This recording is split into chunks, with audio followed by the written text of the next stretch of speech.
మరి ఏది భరోసా, ఎటువంటి భరోసా ఇచ్చారు? ఎస్, ఒక్క నిమిషం, మనం ఖమ్మంపాటి శిరీష గారి దగ్గరికి వెళ్దాం. మేడం, శిరీష గారు చెప్పండి, ఎందుకు ఈ కేసుకు సంబంధించి ప్రభుత్వం ఎందుకు ఇంత ఆలస్యంగా స్పందించింది? అసలు ఎప్పటి నుంచో తల్లి అటు కోర్టు మెట్లు ఎక్కే వరకు ప్రభుత్వం చూస్తూ ఆగిపోయిందా? ముందుగా మీకు 9+ వీక్షకులకి అలాగే ప్యానలిస్టులకి అందరికీ కూడా నా నమస్కారాలండి.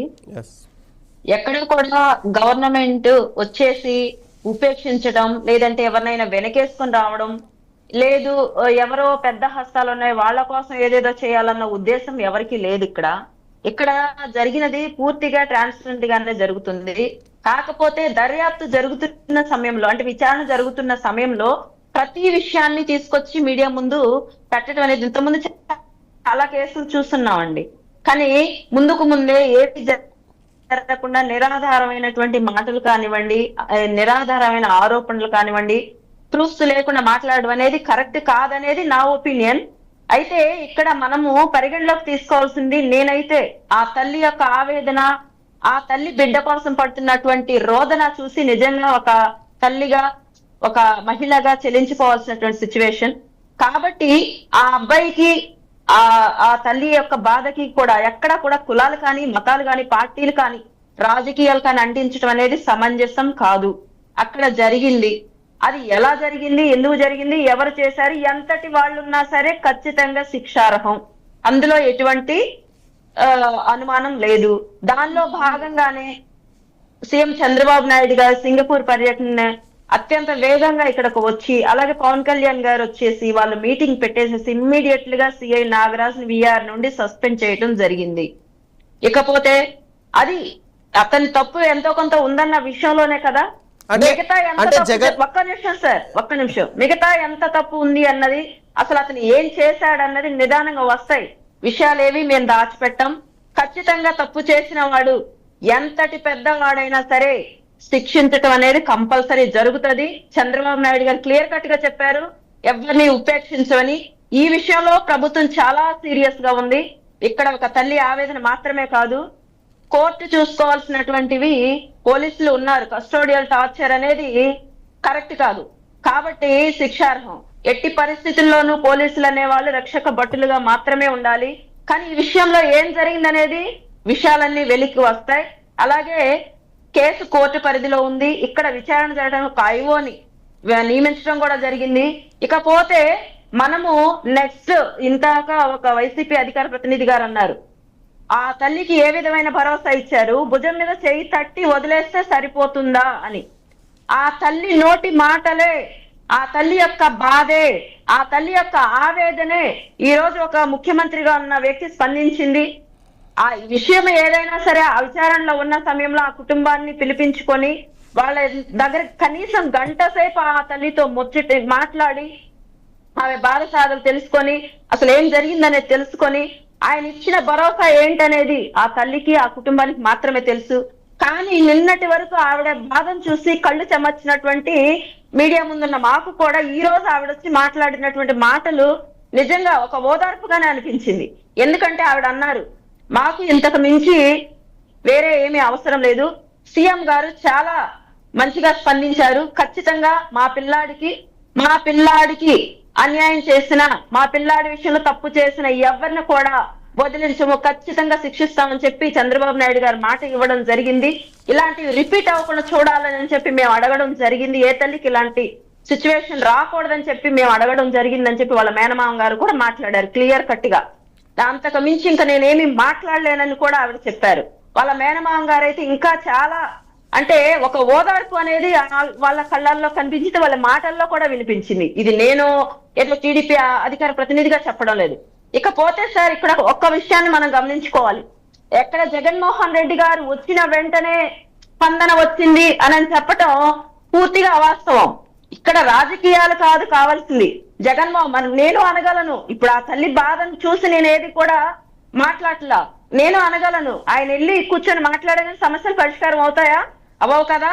అలా ఒకవేళ అంత సింపదైజ్ చూపించేప్పుడు గతంలో కస్టోడియల్ టార్చర్, డాక్టర్ సుధాకర్ ఒక మార్క్స్ అడిగిన పాపానికి నడి రోడ్డు మీద గుడ్డ రోడ్డు తీసి కొట్టి ఆయన మతిస్థిమితం లేని వాడిగా చిత్రీకరించి ఆయన హత్యకు కారణమైనటువంటి వాళ్ళు ఆ రోజు ఆ తల్లి కనిపించలేదా? ఆ కుటుంబం కనిపించలేదా జగన్మోహన్ రెడ్డి గారికి? ఎందుకు వాళ్ళని ఓదార్చలేదు ఆ రోజు? ఈ రోజు వచ్చిన మనసు వాస్తవంగా జగన్మోహన్ రెడ్డి గారు వెళ్ళడం ఖచ్చితంగా మేము స్వాగతిస్తున్నాం. ఏ కుటుంబానైనా బాధలో ఉన్నప్పుడు పరామర్శించాలి. కానీ ఆ రోజు కూడా ఆయన సీఎం గా ఉన్నారు, చేస్తుంటే బాగుండేది కదా. ఎందుకు దాని మీద ఒక చర్య కూడా తీసుకోలేకపోయారు? RRR గారి విషయం తీసుకోండి. పవన్ కళ్యాణ్ గారు చంద్రబాబు నాయుడు గారు ఎందుకు పరామర్శించలో? డాక్టర్ సుధాకర్ గారి ఫ్యామిలీకి ఇదే ప్రతిపక్షంలో ఉన్నటువంటి మీ నాయకుడు ఎందుకు సందర్శించలేదు? కుటుంబాలకు భరోసా ఇవ్వలేదు. ఎందుకు వెళ్ళలేకపోయాడు? ఎందుకు వెళ్ళలేకపోయాడు? ఎందుకు వెళ్ళలేకపోయాడు? ఐదు సమాధానం చెప్పండి. ఒక ప్రతిపక్ష నాయకుడిగా లక్ష్మణరావు గారు నెక్స్ట్ మీ దగ్గరకు వస్తారు. లేవు, మాట్లాడే రైట్స్ మీకు లేవు. డాక్టర్ సుధాకర్ మరణం ఎటువంటిది కళ్ళారా చూస్తున్నాం. ఒక్కళ్ళు కూడా స్పందించలేదు. ఆ రోజు మీకు అసలు కనిపించలేదా? మీ అయ్యన్న పాత్రుడు కాదా? డాక్టర్ సుధాకర్ మీ అయ్యన్న పాత్రుడు కాదా? డాక్టర్ సుధాకర్ 10 ఎకరాల భూమిని కబ్జా చేసింది మీ అయ్యన్న పాత్రుడు కాదా? నేను క్రాస్ టాక్ చేయకుండా విన్నాను. డాక్టర్ సుధాకర్ చచ్చిపోవడం గల కారణం అయ్యన్న పాత్రుడు కాదా? జరిగిన మొత్తం లిస్ట్ అవుట్ చేసి చెప్తాను నేను చెప్పాలంటే.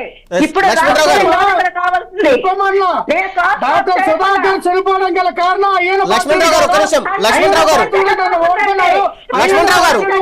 నా జీవితం నాశనం అయిపోయింది. అయ్యన్న భక్తులు నమ్ముకోవడం వల్ల మీరు ఈ రోజున పిచ్చోని అయిపోయిందని చెప్పి ఆయన వీడియో విడుదల చేయలేదా? సుధాకర్ దళిత డాక్టర్లు చంపినటువంటి పాపం ఏమాట్లాడతారు? ఏ చర్య తీసుకోండి. మీరు ఈ రోజు మాట్లాడే హక్కు అర్హత మీకు లేదు. దయచేసి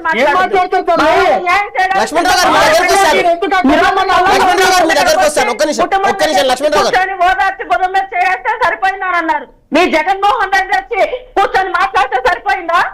చేస్తారా? మీ నాయకుడు పిలిపించుకున్నాడమ్మా.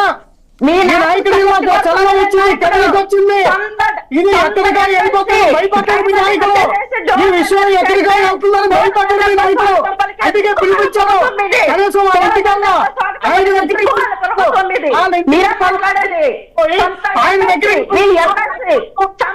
ఎంత అహంకారం చంద్రబాబు నాయుడికి. బాధితుల కుటుంబం బాధపడుతూ ఉంటారు. వాళ్ళ ఇంటికెళ్ళి భరోసా ఇవ్వాలి, వాళ్ళ ఇంటికెళ్ళి ఓదార్చాలి, వాళ్ళ ఇంటికెళ్ళి ధైర్యం చెప్పాలి. కానీ మీ ఇంటికి పిలిపించుకుంటారా?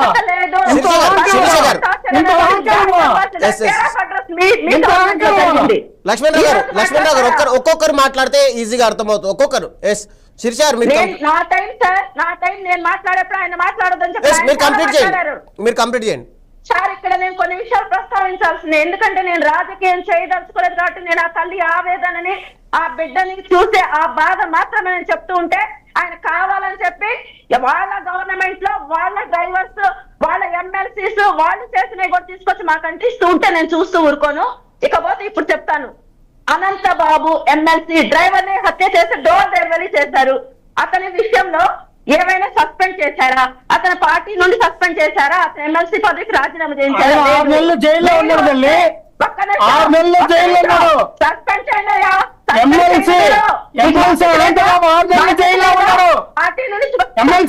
కేసు పెట్టి అరెస్ట్ చేసాం మేము. అనంతబాబుని అరెస్ట్ చేసాం. అనంతబాబుని అరెస్ట్ చేసిన పార్టీ మాది. ఒక ఎమ్మెల్సీని అరెస్ట్ చేసి జైల్లో పెట్టాం, రిమాండ్ తరలించాం, సబ్ జైల్లో పెట్టాం. ఏం మాట్లాడతాం? లక్ష్మణరావు గారు ఆవిడ కంప్లీట్ చేశాక దగ్గరకు వస్తా. రెండవది నాగమ్మ, కడప దళిత మహిళ. ఒకటి, ఆ కుటుంబానికి ఏ విధమైన ఓదార్పు జగన్మోహన్ రెడ్డి అప్పుడు సీఎం గా ఉండిచ్చారు? ఆ కుటుంబాన్ని పరామర్శించారా? ఆ కుటుంబానికి ఓదార్పు ఇచ్చారా? ఇవ్వలేదు. Abdul Salam family CI torture తట్టుకోలేక మేము సూసైడ్ చేసుకుంటున్నామని చెప్పారు. వాళ్ళ సూసైడ్ ఆపగలిగారా? కుటుంబం చనిపోయింది. ఆ కుటుంబాన్ని ఏమైనా పరామర్శించారా? ఆ రోజు ఎందుకు పుట్టుకు రాలేదు ఈ జాలి, ఈ ఆవేదన, ఈ బాధ, ఈ సింపతి? ఇకపోతే బీసీ అమర్నాథ్ గౌడ్ చనిపోయాడు, కాల్చి చంపేశారు. ఆ బిడ్డ కుటుంబాన్ని ఏమన్నా పరామర్శించారా జగన్మోహన్ రెడ్డి? ఆయనే సీఎం గా ఉన్నారు కదా. ఆ కుటుంబాన్ని ఎందుకు పరామర్శించలా? ఇకపోతే చంద్రయ్య జై జగన్ అని చెప్పి గొడ్డలు పెట్టి రోడ్డు మీద నడిచారు. ఆ రోజు ఎందుకు ఖండించరా మీ వాళ్ళని? ఆ రోజు ఆ కుటుంబాన్ని ఎందుకు మీరు పరామర్శించరా? ఆ రోజు కూడా పరామర్శించాలి కదా. ఆమె వాళ్ళ తల్లి కాదా, వాళ్ళ భార్య కాదా, ఆడబిడ్డ కాదా, వాళ్ళకి పిల్లలు లేరా? ఇకపోతే రమ్య గుంటూరు నడిబొడ్డున హత్య జరిగిన ఇండిపెండెన్స్ డే రోజు, ఆ రోజు ఏమైపోయింది ఓదార్పు. ఇకపోతే పొంగనూరులో బీర్ రేట్లు పెంచారని చెప్పి ఒక మందు బాబు అడిగినందుకు తెల్లారేసరికి చంపేసి ఆత్మహత్యగా చిత్రీకరించారు. ఆ రోజు ఏమైపోయింది? ఇకపోతే కాపు కుర్రాడు రోడ్లు బాగోలేదని చెప్పి అడిగినందుకు తెల్లారేపాటికి చంపేశారు. అది ఎవరు? మీ ఎమ్మెల్యే అన్నా రాంబాబు, ప్రకాశం జిల్లా, అతని ఆధ్వర్యంలో జరిగింది. దీనికి మీ సమాధానం ఏంటి? మీ జగన్మోహన్ రెడ్డి ఏమైనా ఆ రోజు పరామర్శించాడు ఆ కుటుంబాన్ని? లేదు. తూర్పు గోదావరి జిల్లా రామేశ్వరంపేటలో మీరు అధికారంలోకి వచ్చిన నెలలోనే 2 మామిడికాయలు కోసినందుకు మామిడి చెట్టుకి చంపి వేలాడిస్తున్నటువంటి పరిస్థితి. ఆ రోజు ఏమైపోయింది సింపతి? ఆ రోజు జగన్మోహన్ రెడ్డి ఎందుకు పిలిచి ఆ కుటుంబాన్ని దగ్గరికి వెళ్లి, పాపం మీరైతే వెళ్తారు కదా, వెళ్లి పరామర్శించలేదు. ఇకపోతే నందం సుబ్బయ్య 2020లో నుండి 2021లో మొత్తానికి వీళ్ళ అధికారులు ఉన్నప్పుడు ప్రొద్దుటూరు మీ వైసీపీ వాళ్ళు పిలిచి మరీ చంపేశారు. ఆ రోజు ఏ విధమైన చర్యలు తీసుకున్నారు? ఆ కుటుంబాన్ని ఏమైనా ఓదార్చారా? లేదు. ఇక ఇలాగా చెప్పుకుంటూ పోతే ఎనపతినేని గారు, ఇప్పుడున్న ఎనపతినేని గారి కాన్స్టిట్యూన్సీలో కమ్మ సామాజిక వర్గం చెందిన ఒకరిని ఆ రోజు కూడా ఇలాగే చంపేశారు. ఆ రోజు మీరేమైనా చర్యలు తీసుకున్నారా? లేదు. డాక్టర్ సుధాకర్ గారిది ఆల్రెడీ ప్రస్తావించాను. కస్టోడియల్ డాక్టర్ త్రిపురాల్ గారిది. మీ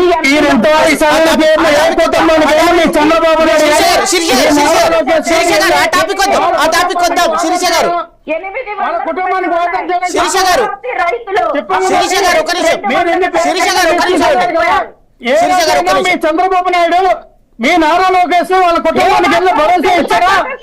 మీ నాయకుడు ఇచ్చారా? మీ నాయకుడు